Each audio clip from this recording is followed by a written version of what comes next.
I apologize, we're a little late. We had an awards ceremony, and the happy thing is we had a lot of really nice awards. The sad thing is it kind of ran us behind schedule a little bit. So let's begin with the Pledge of Allegiance. If everybody will please join us.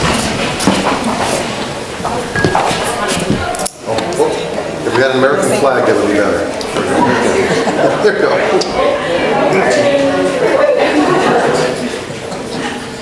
Right on cue.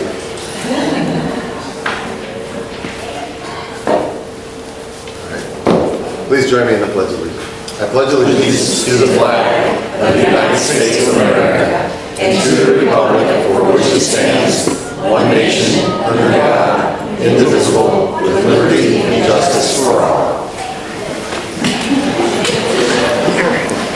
All right, the first order of business is the approval of the agenda tonight. I need a motion to approve the agenda for this evening. So moved. Second. A motion is second. Any discussion? All right, all those in favor, please say aye. Aye. Any opposed, say no. That passes. The next item is the approval of the Board of Education meeting minutes from April 9th. I need a motion to approve those minutes. So moved. Second. Second. Any discussion? All right, all in favor, say yes. Yes. All opposed, say no. You know that passes. The next item is the Rockwood Patron Comments. I'm asked to read these. We do have a comment this evening. I'm asked to read these three issues, or the three statements on the board comments. The board values and appreciates your taking time to provide your comments. As a reminder to those making those comments, the general practice of the board is not to respond to your comments at this time, but, if appropriate, to provide a written response within a reasonable period of time. Each speaker is also limited to 3 minutes. So we do have one comment card this evening. If anybody else has one, this would be a good time to bring it up. But it's Jay Sanchez. Hope I pronounced that right. Jay, come on up. You can sit at the table where the microphone can get you so everybody can hear you. Thank you.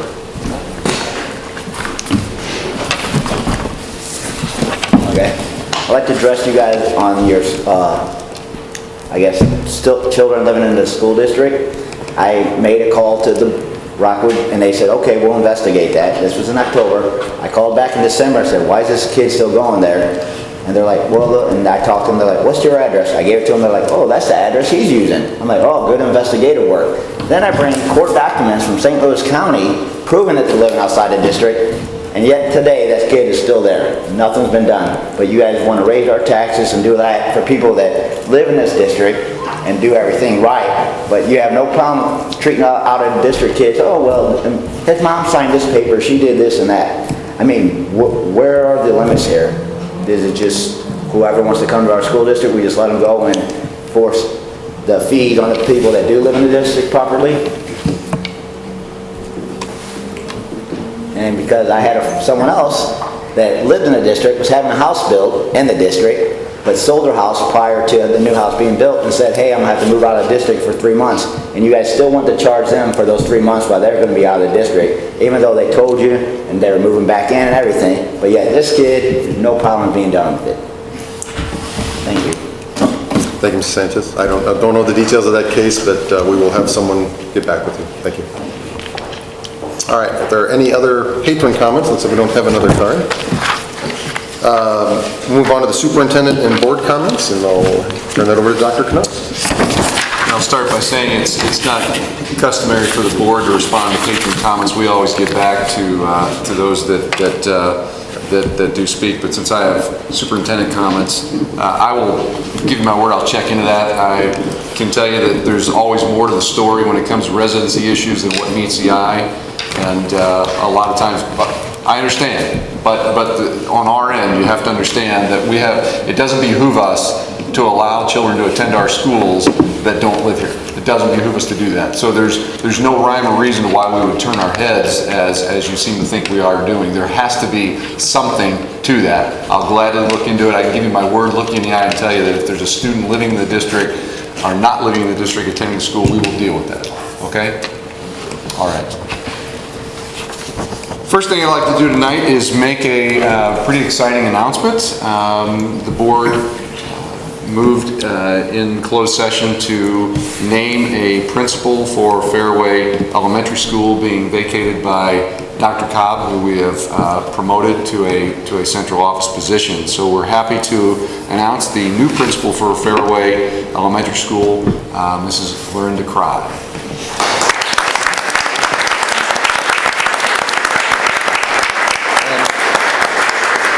Want to introduce your family real quick? You got your family with you? Okay, I love that. This is my husband, Brian. We're high school sweethearts, so we've been with me for a long time. And these are my two wonderful daughters. This is Haley, she is a freshman at Eureka High School, and Sydney is a sixth grader at LaSalle Middle School.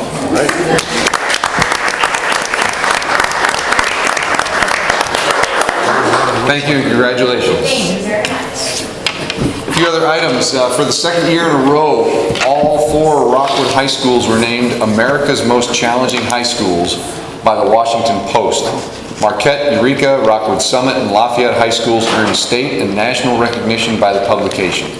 Rockwood Summit ranked number 4 in Missouri, Eureka ranked number 8, Marquette ranked number 10, and Lafayette ranked number 11. In addition, all 4 schools were in the top half of the most challenging high schools in the U.S. Congratulations to all 4 of our high schools.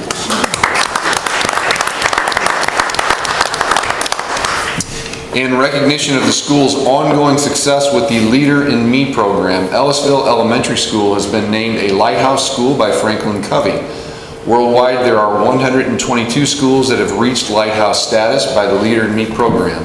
In Missouri, only 4 other schools have received the honor, including Stanton Elementary School. Congratulations to Ellisville Elementary.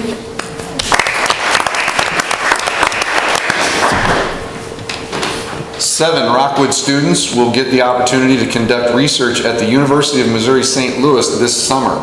The students and teachers as research scientists, or the STARS program, lets high school students work side by side with prominent mentors and participate in important science research. Congrats to Ramya Shenglavala, pardon me if I'm messing that up, Julia Romero, Kyle Westendorf, Shu Han, Mayur Khanna, Ramya Palanapin, and Siddharth Rana. Congratulations to all of those students. STARS program. And congratulations to the Rotary Club of West St. Louis County Excellence in Teaching Award winners. At the high school level, 3 teachers won as a group of Lafayette High School: Kristen Lambert, Kathy Sosi, Marietta Koziatek.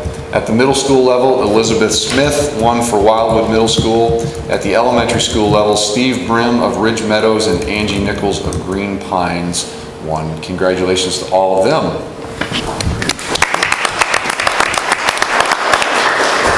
14 students will attend this year's Missouri Scholars Academy, a 3-week academic program for 330 of Missouri's gifted students who are ready to begin their junior year in high school. Congratulations to Sarah Crooks, Michael Coleman, Arjun Devraj, Pornika Muniyandi, James Riordan, Matthew Robinson, Akshay Srinivasan, Lucy Zhu, Gabriel Ortiz, Sai Alu, Carrie Newcomer, Arye Royale, Shruti Ramalingam, and Lisa Wu. Congratulations to the Missouri Scholars Academy.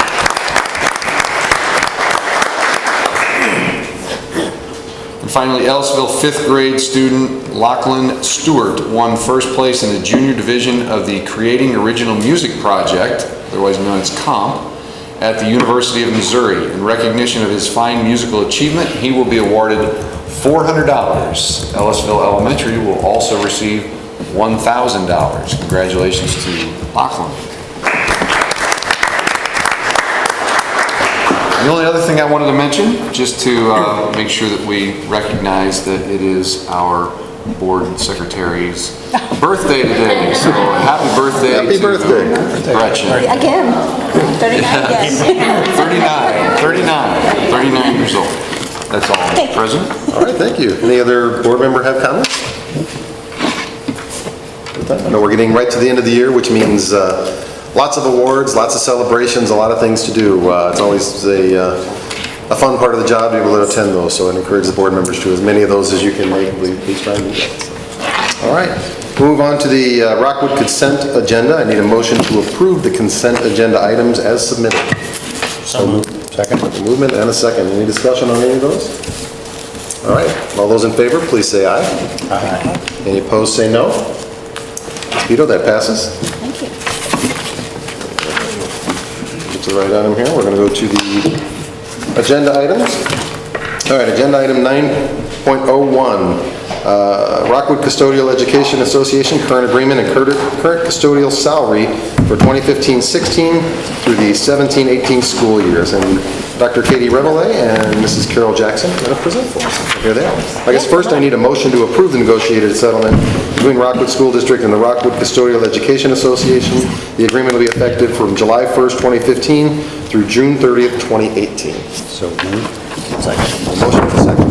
All right, thank you. Go ahead. So good evening, Mr. President, Dr. Knost, and members of the board. We're here tonight to present the tentative agreement that we came to with the Rockwood Custodial Education Association. As you know, the current agreement that we have expires June 30th. So we met on February 26th and on March 13th to come up with salary and language for our agreement. And the custodians ratified that agreement on April 20th, and we're here tonight to present it to you. I do want to recognize our teams that worked hard in this collaborative process. So of course we have Carol Jackson, Mike Dalton, David Fisher, and Donna Richard, who are the custodial team, who are with us tonight. And for the administrative team, we of course have Stacy Neely, Chris Friend, Dave Cobb, and Dan Steinbrady.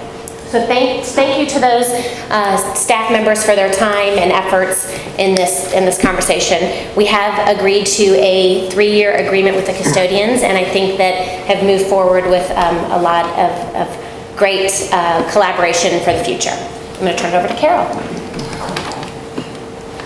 Good evening, Dr. Knost, President Dahl, and the Board of Education. Of course, my name is Carol Jackson, you know that already, and I'm here to represent the RCEA. And you already introduced everybody, so I guess I can skip that part. Let me see where I'm at here. Okay, I can remember when it took several meetings to get through this process. This time, I'm sure we broke the record. And of course, it passed and everything, so that was the great news. And most of you know that I'm retiring at the end of June with 32 years in Rockwood. It seems a lot of changes have, I am missing this up. To say I have been seeing a lot of changes, it would be an understatement. Sometimes it was a wild ride, however I did make it through. All I ask is please never forget all the support employees behind the scenes. Carol Jackson, thank you. Thank you.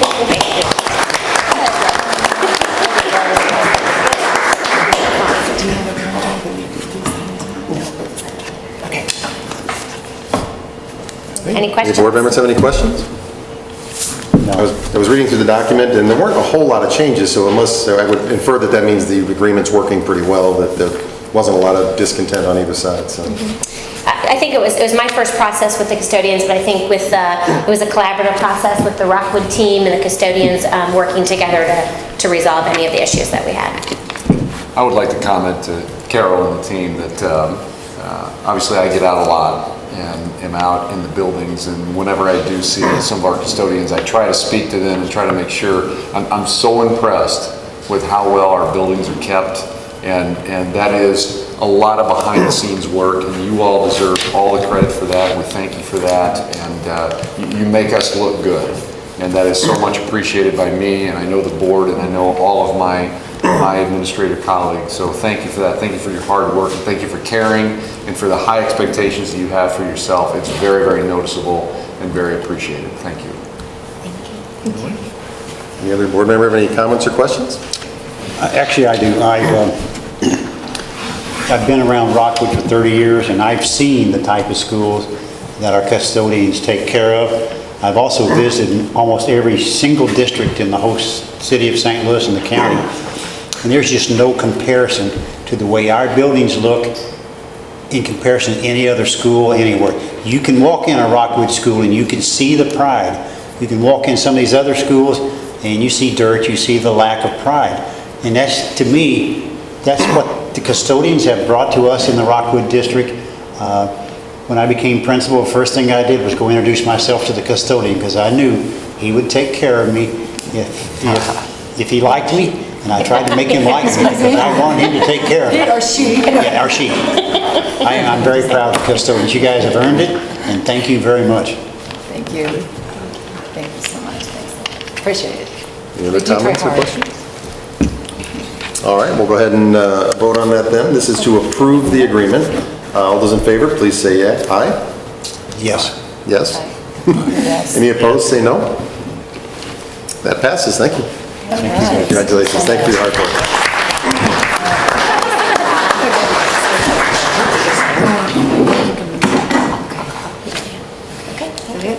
Okay. The next item is item 9.02, Board of Education and the Rockwood Association of Nurses current agreement and current nurses salary for 2015-16 through 2016-17. And we're going to have Dr. Katie Reveille and Mrs. Dottie Barton. So I need a motion to approve the negotiated agreement between the Rockwood School District and the Rockwood Association of Nurses. This agreement shall be effective from July 1st, 2015 through June 30th of 2017. So move. Second. We have a motion and a second. Well, hello, we're back, now with Dottie. So, as you know, the agreement with the Rockwood Association of Nurses expires on June 30th, 2015. So we met with the RAN team and the Rockwood team on December 10th, January 14th, February 2nd, and April 15th to discuss the salary and current agreement. We have come up with a 2-year agreement.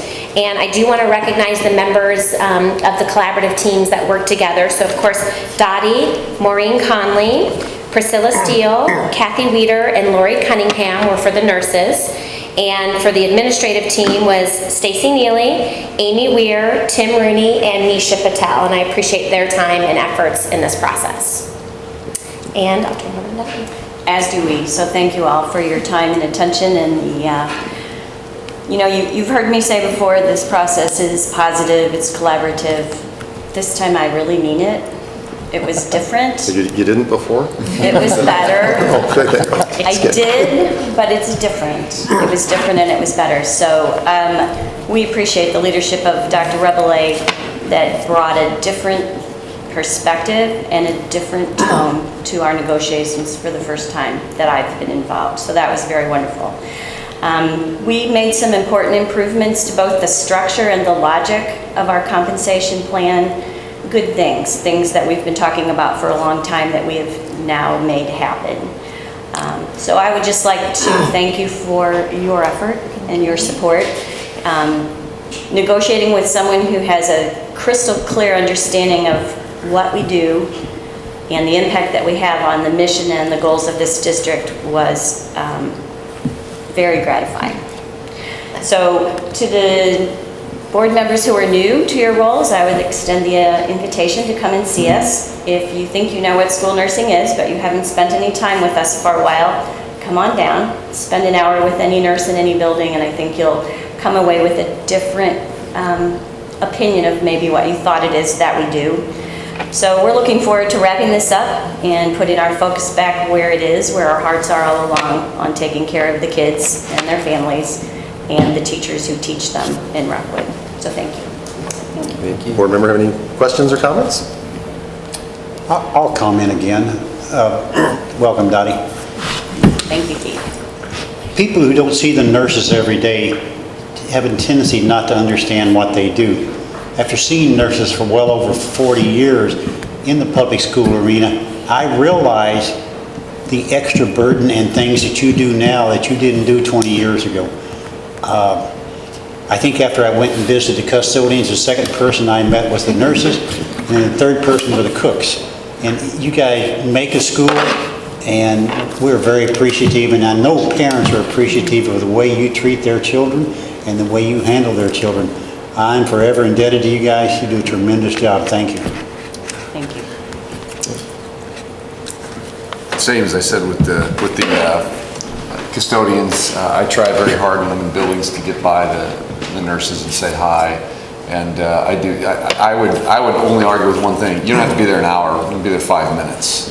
And you'll see, unless it's The right 5 minutes. Yes, and I have kind of a standing joke with the nurses when we go around that, you know, I'm careful not to ask if it looks like things are slow and we knock on wood very quick, because we know that can change. But bottom line, we can't do what we do without nurses in our buildings. And to Dr. Kinder's point, that is forever changing, and just what we've seen in our careers, so much different nowadays, but we just cannot do it without our nurse professionals in our buildings, and we just thank you for that, and glad that we have a good partnership, and appreciate all that you do. Thank you. Well, and if I may, I would like to take a second, because it is mutual admiration, but I would like to thank Dottie and her team, but specifically Dottie, because this is my first negotiation process, and she really was a great partner, a great teacher, a great support.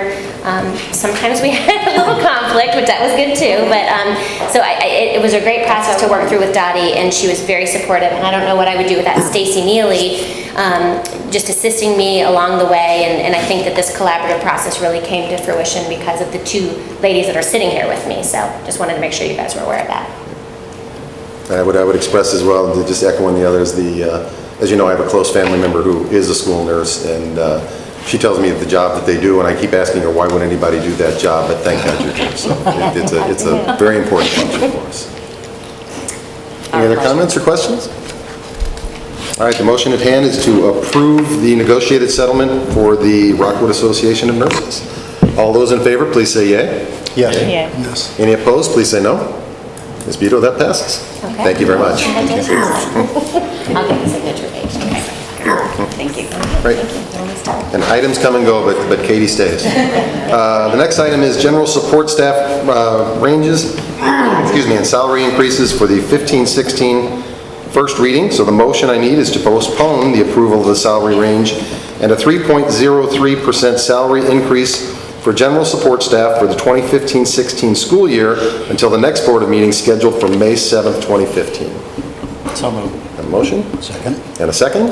Katie? Okay, so we're back again. This time is Stacy and I are going to be presenting the ranges for our support staff. So as you know, annually, the human resources staff, led by Stacy Neely, conducts an annual review of the market and provides that information and adjusts our salary ranges based on that market information from Ed Plus and looking at internal equity. So you can see the maximum and minimums spreadsheets that are attached.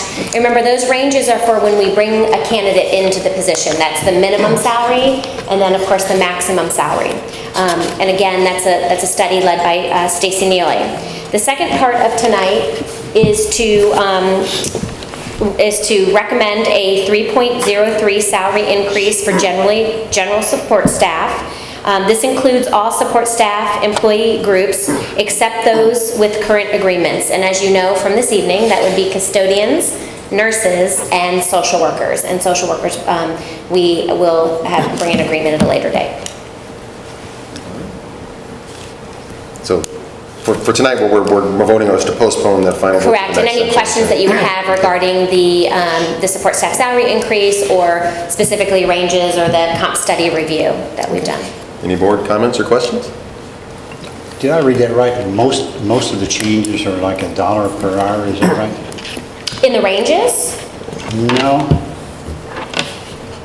I don't remember seeing this document. I thought I had another document maybe.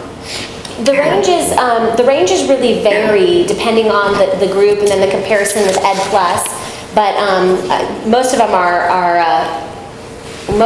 are if you look at, like, it's hard for me to see from here, but with the angle, but if you look at, I'm looking at the child nutrition worker elementary, it goes from $9.25 to $9.43. Never mind, I was getting it confused with the custodians. I apologize. No problem, no problem. But that's what the ranges are. Remember, those are entry points when we hire somebody into the Rockwood district. Any other Questions or comments? All right, then, the motion on the table is to postpone approval to the next board meeting. All those in favor, please say yea. Yeah. Any opposed, say no. Ms. Beto, that passes. All right. The next item is, I need a motion to allow Lafayette High School to obtain bids for the design and engineering of a greenhouse on the Lafayette campus, and I think we have high school principal John Shaughnessy and director of facilities Chris Friend. So moved. Oh, right, we need a motion, I'm sorry. Oh, Thank I'm you. sorry. Got a second? Second. And a second, so. Thank you, Dr. King. Good evening, Mr. President, members of the board, Dr. Knost. Thank you for giving me a few minutes tonight to share with you some exciting news. A year ago, I guess it was a year ago, June, I was here and presented to you an idea to build a greenhouse at Lafayette High School. At the time, you gave me permission and granted me permission to move forward with the investigating of that concept. And I'm back to tell you that it's May now, and I have spent a year investigating and exploring and doing a lot of research, looking at finances, and I'm ready to move forward with your permission to build this greenhouse at Lafayette High School. As I mentioned to you last year, this is it's a hands-on lab that really will be accessed by many different curriculum areas in our schools, from sciences to engineering and design, to our special school district departments, early childhood, our FACS departments, and it goes on and on. And the idea is to create a sustainable greenhouse that all of those content areas can use to support their curriculum, as well as to really look at ways to bring some of that produce back into our own school, into the cafeterias and the salad bars and so on. So we have spent a lot of time visiting other schools that have greenhouses in-state, some south of here, and really looking at the whole concept, talking with different designs, kind of getting some ideas. We have some ideas. There is a picture I think you all have somewhere, or you've seen it, the concept, the design, and it will be a structure that will be attached to the building on the west side, Highway 109 and Clayton Road, that has optimal usage with sun and all the natural lighting. One of the nice things that we have experimented, or not experimented, but learned this year is all of the ways that we can use our natural resources to support this, collecting rainwater, using the natural light to heat, things of that nature, and bringing all that back in to make more of a system approach to this greenhouse. So I'm here to answer any questions, and then again to ask for your permission to move forward and to build this greenhouse. John, are there one or two departments that are going to be overseeing this, or is it a school-wide? It's a school-wide, and we will figure out how that all works in terms of scheduling and things of that nature. But the idea is to have as many departments, students, whatnot, use the greenhouse. This is going to be easily seen from 109 because it faces 109. Mm-hmm. I've seen some greenhouses in the past at some schools that look great when they're built. Right. But then 3 or 4 years down the road, they look like, what did they do to that? Do you have something for sustainability to keep this one looking really nice? Well, number one is we want to build a quality. We'd like to put some bids out and get quality companies that have a quality product, number one. Number two, if you look at the greenhouse, you'll notice there is a brick veneer around the bottom of it. So we are trying to physically tie it into the existing building so it doesn't look like an add-on that later on, over time, is weathered and used and things of that nature. So by doing that, I think it really brings in that it's part of our building and would be a part of the overall structure, and we maintain it just like we do the rest of the building. Some way to keep the windows clean or whatever? What are those? Are those windows, or is that vinyl? Or those are all glass. They will be glass windows. The treatment of those would come from the inside in terms of shades. Again, based on the design and the whole makeup that goes with those kits, there's various things you can do. Tint the windows from the inside, ventilation, things of that nature. So the idea to I guess not let that happen is to find quality when we begin and not settle for something that would 5 years from now look bad. Yeah, I'm impressed. Thank you.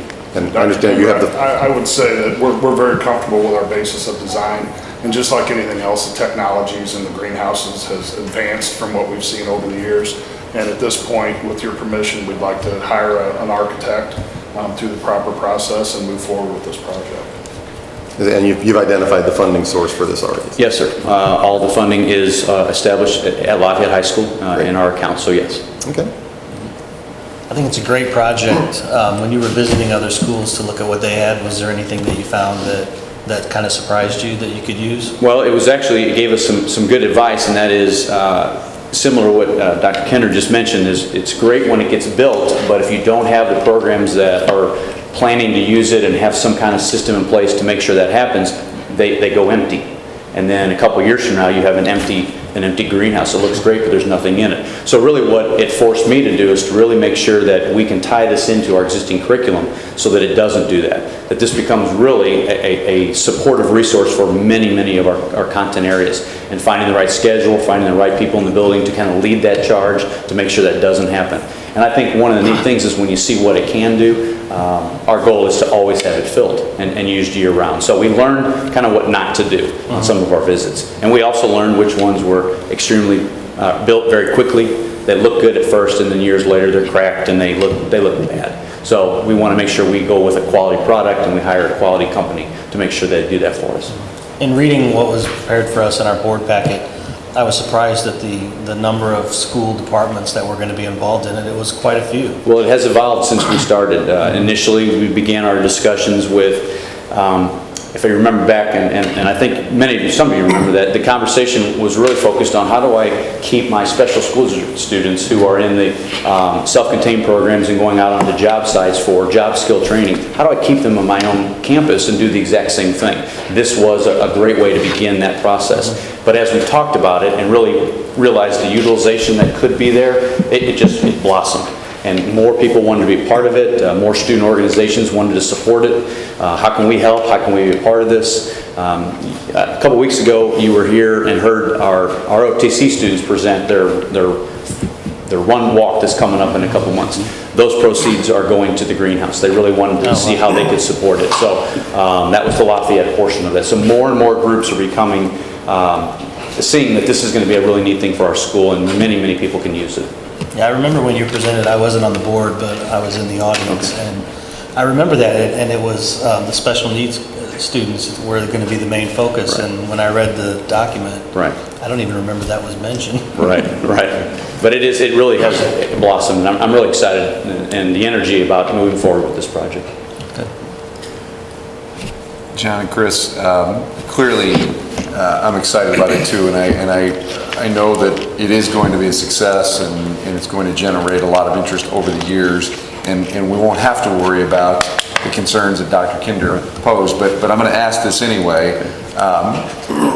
The way this is being constructed, clearly at some point in time, if it became something that we weren't using, the ability to remove it is pretty easy, and to restore the building the way it was without major commitment financially. That would be easy to reverse that, even with the aesthetic brick going around the bottom to draw it in. That would be an easy fix. That's correct.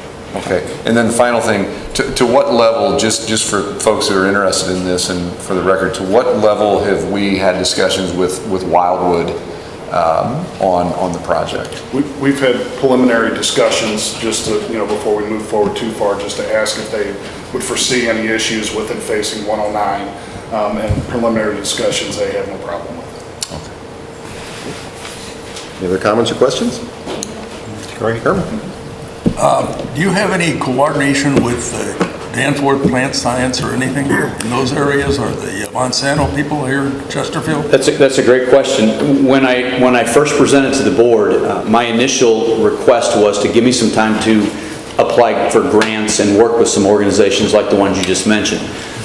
But the more I get into it and the more I realized that this could be something we could do on our own, I kind of stopped looking at that route and really concentrated on how can I tie in our local businesses, Zick's Nursery, Pasiglia's, our own maintenance folks, to begin making this more of a community, Lafayette community project, and not extend to that. It doesn't mean I don't think that's a good idea, and as we continue moving forward, I think they have a lot that they could offer us in terms of education, training, opportunities to extend a little bit more into our community, and maybe have a site where they could come out and use as well in some of their training. So I did not necessarily go down that route, but I'm certainly aware of the offerings that are provided by those organizations.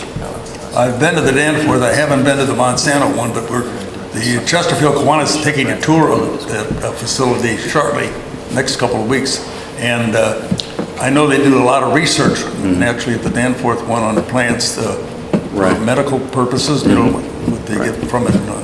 And a program like this at Lafayette could be a stepping stone for our graduates to go on and study that in college. And I would agree and hope that does happen. You're right. It'd be a good career. Any other comments or questions? All right, then the motion on the table is to allow Lafayette High School to obtain bids for the design and engineering of the greenhouse. All those in favor, please say aye. Aye. Aye. Any opposed, say no. Ms. Beto, that passes. Great, thank you. Thank you guys very much. The next item is for purchases and related contracts 7,500 or greater, Innovative Technology Education Fund grant. I need a motion to approve the ITEF grant and related contract. So moved. Motion? Second. And a second? All right, it says that Dr. Knost is going to present, but that's not Dr. Knost. I was sent. That's okay. Were you planning on doing the PowerPoint? Yeah. Okay. That's okay? Do you have that or not? It'll be short. We thought I was presenting on this. I'll do a little spiel and while we can see if we can bring that up. You all know that a number of years back, the district secured a grant and created a mobile science lab. In an RV, it was grant funded and received a lot of media attention and created a lot of excitement throughout the district. And it came with, through that funding, it actually had a teacher involved, and over time, as funding went away, that program went away, but the RV stayed. And one of the first things that I noticed when I came into the district is that the RV was still here. And it became, in my mind, I mean, not that it looks fine, but it just sits there, and even though it was grant funded, I figured we needed to do something, and to be honest with you, I was really pushing to get it on Gov Deals and get it out of here. And we had some curriculum folks, along with Glenn, who really came up with a great idea to secure another grant that would help us with our STEM efforts. And so they're actually off tonight on assignment to do with this, and in essence, we already know that if the board approves this, we will get this grant. So I'm going to stop there and let Shelley talk through her presentation. So this grant comes to us from the Innovative Technology Education Fund. The neat thing about it is that it's going to take our current mobile science lab and really repurpose it into a mobile innovation center. Glenn's been talking all about maker spaces all year with our STEM program, and this is really going to allow us to do those things in our labs. Oh, there we go. The neat thing about it to me is that not only is it going to serve our elementary students by taking that maker space to their buildings to allow those kids to have that discovery and innovative opportunities to build and learn things, but it's also going to use the expertise of our high school STEM students to actually design the lab and get it ready for the elementary students. So it's going to do a double duty for us. We're going to have older kids involved and younger kids involved, which we think is an extra bonus.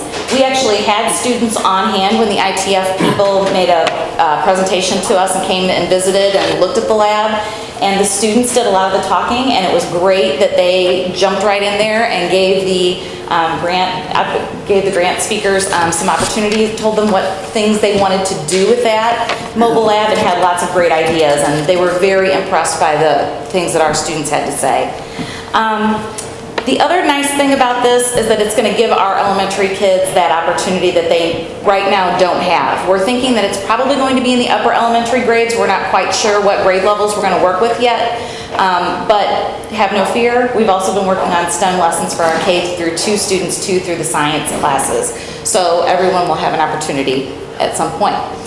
The technology grant would include the opportunity to get laptops, tablets, vernier probeware, robotics, Arduinos, which are basically small motherboards that the kids can program to do light, sound, basic robotic commands, Sphero robots, and a 3D printer. So it's going to let us do all those innovative STEM things we've been talking about, that critical thinking, problem solving, discovery, designing, and modeling. Our plan is to, in year 1, choose 2 grade levels and have 3 days at each school to work with those 2 grade levels, so that those students have multiple opportunities. And in year 2, we would make that 4 days for 2 grade levels at the elementary buildings. It is also going to be a collaborative effort between communication, IT, and teachers in order to get this lab up and running. And of course, our high school students working with us in the design phase. So our next steps are to repurpose the mobile science lab with our high school students. Then we're going to work with teachers to develop those learning experiences along with the IT department, and then we'll provide professional learning opportunities for the teachers as we go out to buildings. Any questions? Board questions or comments? What all will the grant pay for? Will it pay for the laptops and all that? And It will pay for all of that. even yeah. gas for the next couple of years or anything like that? Or? I don't think it pays for the fuel. But you know, when we talked about this, and again, I was pretty set on removing the old mobile science lab. And really, my expectations when I was asked if this was something that could be pursued, my expectations were that it needed to be fully funded, and it needed to be something that we could sustain. So the idea is a little different, and yes. Shelley kind of touched on that. It's not equipped with a teacher that travels with it. It is taken to the school and left there for a certain amount of times, compared to the last, the mobile science lab that was equipped with a teacher going from school to school. And what I'd like to just add is just that STEM piece, because as we try to expand those science, technology, engineering, math opportunities, we will continue to look down into our elementary schools where we need to push that more and more in those earlier years. And this is just a great jump start for that. This is something that the kids will be excited about it, being at their school, the teachers will be excited about it, and it's the grant, in essence, it fully funds the whole project. I noticed that 3 days in each elementary school, that's less than 60 days a school year. Are the rest used for training or what? Yes, and we originally had said we were going to go to every elementary school, and the ITEF people really frowned upon that because they really wanted us to give kids more experience over time, not just that one-shot experience. So we rewrote it in that sense so that they would have more of those days in the elementary school. And remember that curriculum staff will be taking this around and working with them too, so they can't take every day out of the school year, but we've built in as many days as we can. So it may go to one elementary school multiple times a year? Yes. That's great. So the same group of kids gets that experience. Yeah, I've been following the 3D printing thing, and I think getting those 3D printers into those young minds is going to spark a genius, probably. We're just really excited about having the space to do things with, because there really isn't the space in the elementary schools for those children to explore those possibilities. Any other questions or comments? No, that's great. Another great one. Should be exciting. All right, the motion is to approve the ITF grant and the related contract. All those in favor, please say yea. Yes. Any opposed, say no. That motion carries. Thank you. Thank you. Thank you. The next item is 9.06, 2015 bond issue purchases and related contracts. And while Mr. Sloan is coming up, I need a motion to approve the bond issue purchases and related contracts, $7,500 to $150,000 as submitted. So move. Second. Moved and seconded, and I noticed that that's not Mr. Sloan. All of them. Somebody's giving me bad advice. He's here. Go ahead. If I could just make a real quick comment, just to kind of tee up some decisions we've made about how to structure this. Obviously, I've been speaking often about the commitment to be transparent about how we operate, not only leading into the bond issue, but definitely after the bond issue. And we've decided that as we have these purchases, we're going to keep them in open, in the regular agenda of open session. A lot of school districts put a lot of these things in consent agenda, and they're only pulled out if a board member asks for them to be pulled out. So we've kind of created two pieces to it. One being the board approves anything over $7,500, and we're going to create kind of another consent within the open agenda. And I only say that because it's a little easier then for board members to pull any of those items out, ask about them, talk about them. Of course, you have all your information in advance. But then we set a threshold, and I worked with President Dole on this, we set a threshold of 150,000, which would be the second group where we're going to vote on all those items individually and not in a group. So we think that's a pretty transparent way, but then it doesn't keep us here till midnight going through each single nickel and dime. But it does keep everything in open session and available for questions and what have you. So I just wanted to set up that that's kind of how we designed it, and this starts with the 7,500 to 150,000 pieces. Is there any questions about any of the items in this category? I noticed the tech electronic thing was a sole source, and I just would comment on that because my company installs a lot of those things. And I'm not with tech electronics. But you really do have to maintain that as the same system district-wide. It has to be compatible and it has to have the same programming. So I understand why you needed to do that, but I just wanted to point that out. That was not an oversight. That needs to be that way. Right, and they are the regional distributor for our panels. We use Notifier panels, and they are the regional rep for Notifier, so that's who the company wants us to funnel our business to. So. And they do a great job. They do a really good job. Chris, when we get an incomplete bid, does that automatically exclude that group, or do you go back and say, hey, your bid is incomplete? No, if they turn in an incomplete bid at the deadline that we've provided, they're out. Or if they go beyond our specs or... Correct, which we've had it both ways. We've had a company took something way overboard, and it's just, you open yourself up to too many situations if you go back and let them amend that. A lot of these companies are familiar. We've worked with them several times before, I think. Tech Elect and Butlers, for sure. I notice one of the expenditures is for that safety film that goes on the front of the buildings. Glad to see that up front. Does that mean those are going to be in before the school year starts? That is correct. The plan is to get the first phase of that done this summer, and as I said, the bids were very favorable, so we actually have budget to come back and expand that project with a phase 2 next summer. Yeah, we're excited about that. We're excited about the potential ability to go beyond the main entrances and maybe other entrances as well. Is it common to see such a discrepancy in bids? Like that safety film, there was a huge discrepancy between those two. When there is a discrepancy like that, we investigate quite a bit, because what was interesting is the company that came in really high was actually who we engaged originally to kind of get a basis of design and the product that we wanted to use. And we were a little surprised to see them come in so high. I don't know if that was because they felt that they were comfortable with the fact we were talking to them. But we verified it's the same product, same process as far as installation, so we feel good about that. Wow.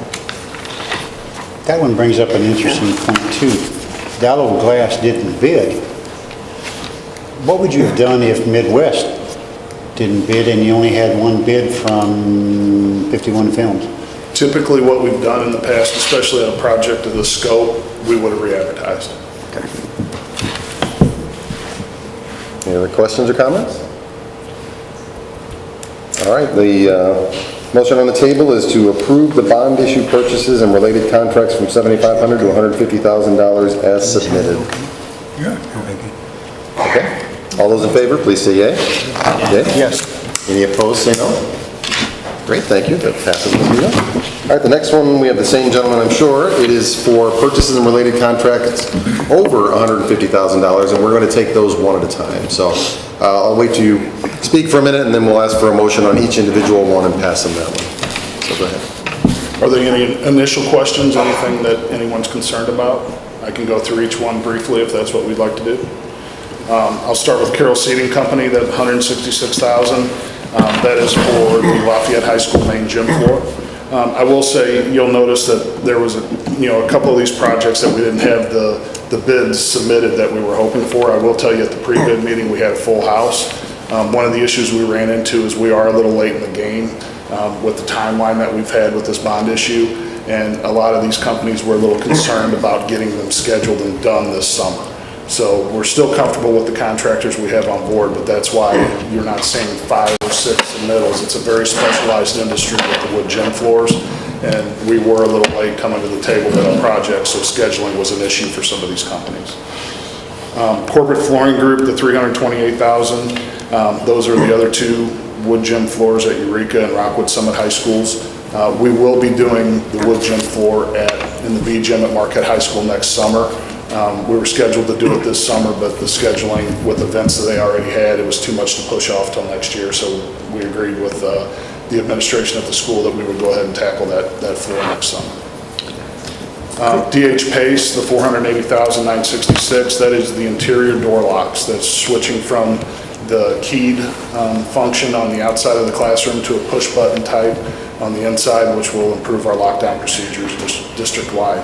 Again, similar to the safety film, this project came in well under what we had estimated the budget would be, and a lot of that is to do with the fact that we went through a government services agency, the co-op.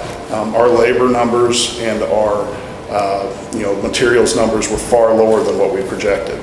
So the outcome of that is that we'll actually be able to come back next summer and do a second phase.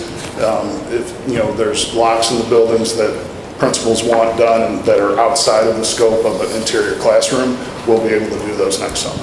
Is everybody familiar with what a GSA schedule is? It's a pre-competed contract that the General Services Administration goes out, gets bids for specific things like this, so that when public entities need to go purchase those things, they don't have to go through a full and open bidding process that's already been completed by the General Services Administration. It speeds these kind of things up, and as important as those locks are, it's a good process to go through. So. The next item is Musco lighting, $753,000. That is the 3 stadium light systems at Lafayette, Rockwood, Summit, and Marquette High School. Again, that was purchased through a co-op. We verified our numbers. We had a good baseline to go off of because Eureka High School we did about 4 or 5 years ago. So we were able to compare our numbers that we had when we did go out to bid 4 or 5 years ago with the numbers Musco provided as well as the installer.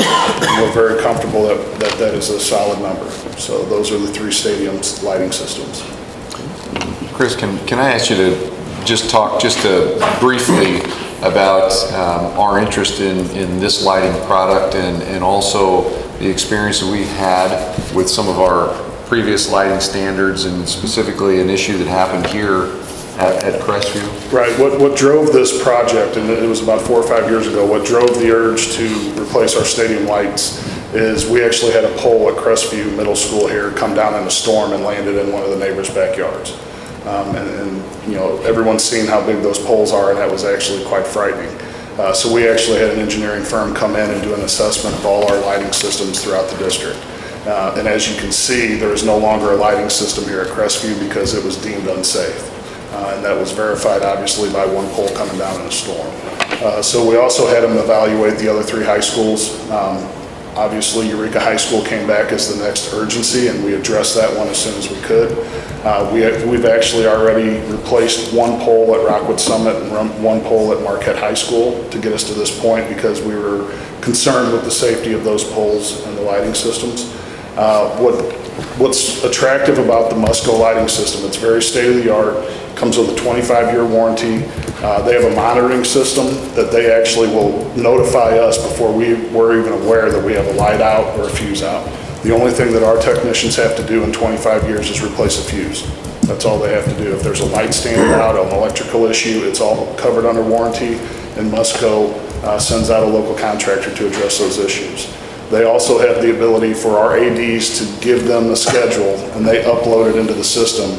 So if they know that they have a game on Friday night at 7 o'clock, they can program the lighting system to kick on at 6 o'clock. We have the ability to manually do it, but the functionality of the system is quite impressive. Can we go back to the first one? And then let me see the first one again. That was the gym floor at Lafayette. That is the original gym floor, the main one? Yes. So that one hasn't been replaced since 1989 or 90? 91, yeah. Okay. It has several dead spots in it. Yeah.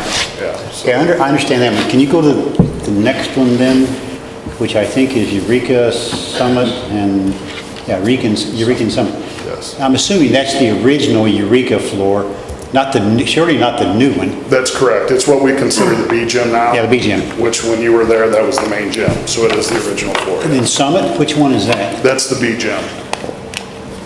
I know where the main gym is. Yeah. Oh, okay, the B gym. Yes. But that's not that old, is it? It's No, 22. but we did have an insurance claim on that floor about 5 or 6 years ago. We had a sprinkler head in the building that was broken, and that floor flooded, and it's warped since. Go to the next one, please.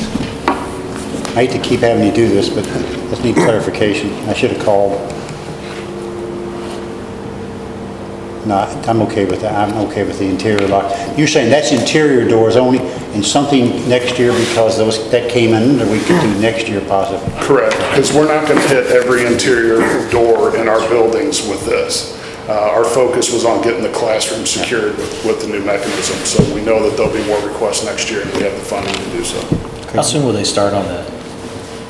We'll get approval tonight. We will turn them loose tomorrow to start ordering materials.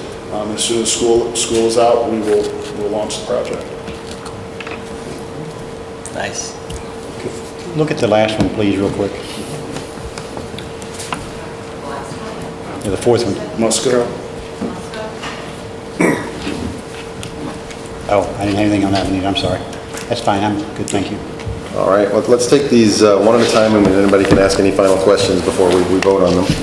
The first one, I need a motion to approve the bond issue purchases and related contracts over $150,000 from Carroll Seating Company for district-wide gym wood floor project. So moved. We have a motion Second. and a second. Any other questions or comments about that one? All right, all those in favor, please say yay. Yay. Any opposed, say no. Ms. Vito, that one passes. Thank you. The second one, I need a motion to approve the bond issue purchases and related contracts over $150,000 from Corporate Flooring Group for district-wide wood gym floor project. I'll be able to say this in a minute. So moved. And second? Second. Second. Any other questions or comments on that one? All right, all in favor, please say yay. Yay. Yay. Any opposed, say no. Ms. Vito, that one passes. Third one is a motion to approve the bond issue purchases and related contracts over $150,000 from DH Pace for interior door lock replacement project. So moved. We have a motion Second. and a second. Any other questions or comments about that? All right, all those in favor, please say yay. Yay. Any opposed, say no. Ms. Vito, that passes. And finally, a motion to approve the bond issue purchases and related contracts over $150,000 from Musco, thank you, for district-wide stadium light replacement project. So moved. We have a motion Second. and a second. Any other comments or questions? All right, all in favor say yay. Yay. Any opposed say no. Ms. Vito, that one passes. Thank you, gentlemen. The next item is to have a discussion about a board retreat. This is a discussion item. We don't need a motion, but I think Dr. Kinder is going to address this. Yes, the COPE committee met a week and a half ago, and we have fulfilled our obligations in terms of staff, in terms of development for the board this year. We may have one more coming up. No, we're all finished. And what we'd like to do is schedule a retreat like we do every year, whether it be on a school night, it doesn't matter to us, a school night, but a night during the week or a weekend Saturday, and at that time discuss relevant items that for the new board members and plus for the older board members that we can talk about to try to alleviate any concern that we have or anything you're not familiar with at the board retreat, and also I think talk about staff development or professional development situations for us next year. So we ask that you would please start thinking about, is there anything in particular that you as a board member think we need to stop and think about and maybe go with next year and talk about? Kim, will you help me on all the different things we ran this year? We did legal issues, we did financial issues, we did the PIN process, VIC. Sunshine Law. Vic, Sunshine Law. and we also did gifted and crickets. And we may want to come back and do those next year. We may have some other things that we might want to do, so be thinking about those. And I think Laura Lee, when she gets back, she'll start sending out some memos, or we'll start sending some memos to you about that and try to plan a retreat. I'm not sure we picked a date. I think we talked about some dates. We talked about August 13th. Yes. August, Thursday night, August 13th. We have a board meeting August 6th. Between- Board meeting August 20th. Between board meetings. So we had Between board talked about August 13th. That is the first day of school. So I don't know if that's... Okay, well, take a look at that and think about So it's a that. suggestion. And we'll get a note out to you and see if it's a possibility. If not, then we'll make some adjustments. Because we had to make some adjustments last year just to get everybody's calendar. But we will get back to you, and I think that was pretty well it, wasn't it, Kim? Thank you. Thank you. As I recall, that's open to the public. Generally, we sit down and we talk about how we're going to conduct the board in the future. It's not a regular board meeting where we have comments and all the regular agenda items, but that's not a closed meeting. That's open to anyone who would care to. I don't know that anybody would care to sit through that, but if someone wanted to, they're certainly welcome. So. Had a couple people there last year. Yeah, good. All right. Next item is also Dr. Kinder, the information about the Community Outreach and Public Engagement Committee. And maybe some overlap with the last one? I think that is basically, that's the same thing. That we did meet, and we will continue to meet maybe once during the summer and into the next year, in the summer to plan the retreat, and then look into next year. So we will get back together, but we're sort of taking hiatus right now for a few weeks until we get through graduation. Okay. Great. The next item is the proposed agenda for the May 7th, if we could put that up there so people can look at it. This is a tentative agenda for the next meeting. If anybody would like to add to this agenda or talk about an item, this would be a good time to do that. I'd like to talk for a minute about us as a board and the process we use for setting agendas. In the past, a few years ago, we had a practice of having 3 board members get together about a week before the meeting, and they would talk about, it's not a board meeting, but it was talking about what's going to go on the agenda. And more than one set of eyes would look at that just so that we made sure it was covered and we got the right ideas on there, that we're going to talk about the right things. About a year ago, there was a little bit of discomfort among some board members that smelled like a mini board meeting, that we're perfectly clear and legal. There are not four board members there, and we're not making decisions for the district, so there's nothing illegal about it or anything other than it should be, but there was some discomfort. So at the time of the board, we kind of decided it would just be the president. The president would be the only one that goes there and sets the agenda. I think, in my observation, a couple of times last year it happened that a specific board member wanted to put something on the agenda. They sent in a notice of what that was. It got on the agenda, but by the time we got to the board meeting that night, President Brown would kind of look at that board member and go, okay, what did you want to talk about? It was a little bit awkward. It didn't go very smoothly. So what I would like to propose to us here is that we go back to having the president and one other board member at that meeting. And specifically, if you're a board member and you want to put something on the agenda, that you're the board member that comes to that meeting, so that we get it fleshed out, we know what we're going to talk about, and the right idea and the right resources are present at the board member. I know that's kind of a halfway, and we always do pendulum swings back and forth. Whereas we were doing 3 and then we were doing 1. I guess now I'd like to talk about kind of another set of eyes, another board member, and we can rotate who that other board member is, except for specifically if somebody says, I want to put something on the agenda, that board member be at the one to plan that. So I was wondering how everybody felt about that, if they felt strongly that it should be a single member or something in between, or... I know I didn't tell everybody about this ahead of time, so everybody's staring at me going, what is he talking about? I think it's a good idea. I think, especially if somebody has something that they want to bring up and discuss, that I think that conversation would go a lot better, having had that upfront conversation, kind of their point of view, what they want to talk about, the points they're going to make. I think that's a great idea. I'm actually in favor of 3, but I could compromise with 2 without any trouble. The reason I'm in favor of it is I've sat through the ones where there are 3, and what happens, you have 3 eyes looking at it, and as you're building that agenda, the president may think it's a great idea, and the other 2 people say, whoa, wait a minute, I'm not sure that's exactly what it should go and where it should go, etc. So I'm in favor of 3, but 2 is fine with me also, which is rotated, or if somebody really wants to go. All right, well, unless there's a strong feeling otherwise, I'd like to start doing that. Dr. Knost and I have talked about the right time to do that, and for those of us with a full-time day job, it'd be convenient for me to do it near the end of the day.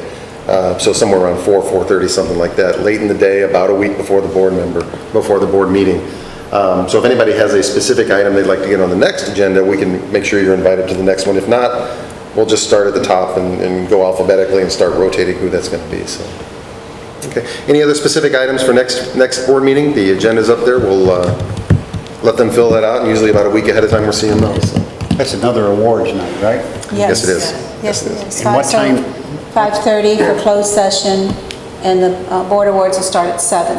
And then this meeting will start sometime after 7:30 when the board awards are done. Can we think that through in regards to the 5:30? Because tonight we had, was it 40 minutes? We had a shorter agenda. Yeah, it was short, and we had... If it's a shorter one, maybe we can go at 6? Yeah, Let's take a look at it. we can, and we can obviously, we're not obligated to start.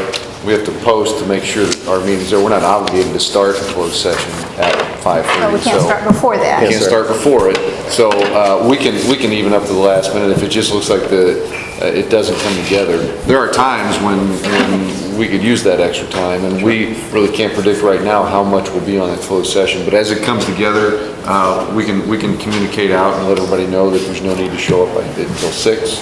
But I was actually planning on doing that anyway, because I thought about that tonight, we had so much extra time. Ms. Cranston, can you tell us who the lucky board members are to hand out awards next time? I don't have that listed in front of me, but we send it out ahead of time, so we had to do some substituting this time with the absences. Okay. So I'll have to talk with Vicki and see where we are with that. So I think Laura was supposed to have been tonight, so we'll probably move her over, and then Dominique was supposed to take the place, so I think it'll be Laura and Dominique. Okay. You just... Well, that'll teach them to be absent. Yeah, they're not here, so they get it. How are you? That rotation, so we just moved people based on the rotation that was set up. All right. The next item is a future agenda presentation and events to attend. Do we have any information on that? Well, the graduations. 4 graduations starting the 18th. 4 nights in a row. The Rose. Rose Awards on the May 3rd. Couple weeks. 3rd. May 3rd. That was my next guess. IMC, Okay. IMC graduation, Yes, I'll see, what's the date on that? May May 12th? Actually, May 12th? 14th. 14th. So lots of high school and middle school award ceremonies, all this stuff's coming up, so it'll be an exciting month. All right, do we have any other items to discuss tonight? Then we will adjourn this meeting. Thank you, everybody.